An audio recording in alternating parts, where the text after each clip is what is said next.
வேடிக்கை பார்த்துட்டு ஹாப்பியாக இருந்தார். அவர் எனக்கும் கொடுங்க எனக்கும் கொடுங்கன்னு வந்து நடுவில் டான்ஸ்லாம் ஆடிட்டு இருந்தார்.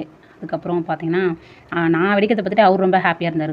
அன்றைக்கி பார்த்தீங்கன்னா செம்மையாக மழை, ஈவினிங் நைட் வரைக்குமே மழை. நைட்டுக்கு மேலே கொஞ்சம் மழை இல்லாமல் இருந்து அந்த டைமில் தான் இதெல்லாம் வெடிக்க ஸ்டார்ட் பண்ணோம். தீபாவளி அன்றைக்கி நாங்கள் எல்லாருமே சேஃபாக இருந்தோம். நீங்கள் எல்லோரும் சேஃபாக இருக்கீங்கன்னு நம்பிட்டு இருக்கேன். கண்டிப்பாக நான் சேஃபாக தான் இருப்பீங்க.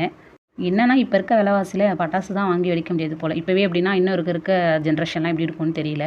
ஏன்னா நான்லாம் ஸ்கூல் படிக்கும்போது பட்டாசு வாங்கினேன் அப்படின்னா எங்கள் அம்மாலாம் ரூ. 50 கொடுப்பாங்க. அப்பா கொஞ்சம் கொஞ்சம் பட்டாசு வாங்கிட்டு வந்து தருவார். அது பத்தாமல் ரூ. 50 கொடுத்தாங்கன்னா போயிட்டு கடையில் போயிட்டு நம்மளுக்கு என்ன தேவையோ அதை வாங்கிட்டு வந்து வெடிச்சிட்டு இருப்போம். அது ஒரு ரூ. 50 எடுத்துகிட்டு போனாவே நிறையா வாங்கிட்டு வருவோம். ஆனால் இப்போலாம் ரூ. 50 எடுத்துகிட்டு போனால் ஒரே ஒரு கம்பி மட்டை கூட வாங்க முடியாது போல். அந்த அளவுக்கு விலைவாசி விற்கிது. இப்போ என்னென்னா புதுசு புதுசாக பட்டாசு கண்டுபிடிக்கிறேன் அப்படின்னு சொல்லிட்டு கிட்டார் பட்டாசு அந்த மாதிரி பார்த்தேன். யூடியூப்பில் நிறையா பட்டாசுலாம் வாங்கி வெடிச்சு நிறைய பேருக்கு வந்துட்டு அந்த பட்டாசுனால தீக்காயம் அடிபட்டிருக்கு. அதனால் புதுசாக கண்டுபிடிக்கிறாங்களேன்னு சொல்லிட்டு எந்த ஒரு விஷயத்தையும் வாங்கி ட்ரை பண்ணுறீங்கன்னா நீங்களே ட்ரை பண்ணுறது தப்பு. ஆனால் ஃபஸ்ட்டு எடுத்தோடனே குழந்தை கையில் தயவுசெய்து கொடுக்காதீங்க.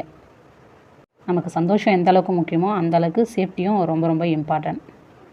தீபாவளிலாம் நல்லபடியாக முடிஞ்சுது. தீபாவளி முடிச்சுட்டு அன்றைக்கி நைட்டு கொஞ்சம் சீக்கிரமாகவே